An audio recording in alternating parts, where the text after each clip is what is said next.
Okay, so we have to desolder the solder pads in order to get this jack off of the printed circuit board.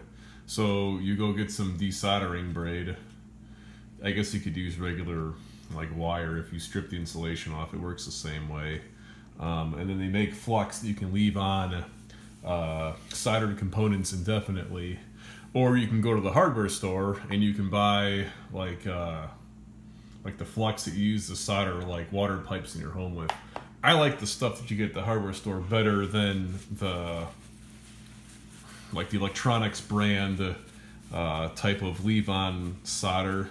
And the reason why I say that is because you can clean the stuff that you buy at the hardware store off of the circuit board a heck of a lot easier with just plain water. You can clean it off a lot easier than you can the stuff that's made for like electronics. And the stuff that you buy at the hardware store is just as good.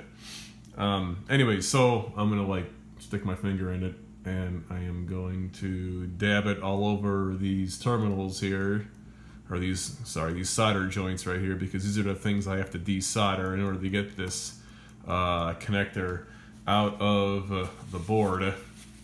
And it's simple. Go get yourself a 15 watt / 30 watt soldering iron. You're going to want the higher power for this particular operation.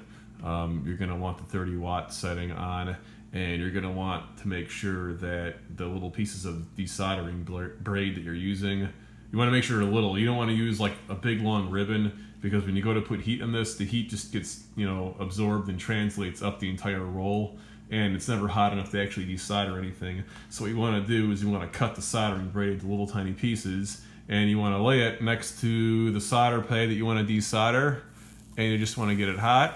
And because the flux is there, it's going to just drink and wick away all of that solder from the solder pad, and it is going to make it so I can basically pull this jack right off the board after I get all of the solder out of that solder joint.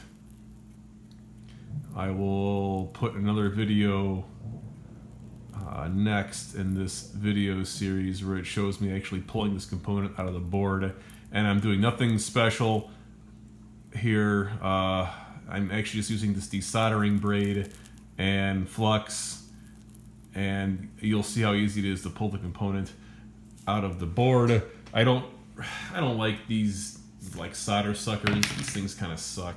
The desoldering braid is the way to go. All right, stay tuned.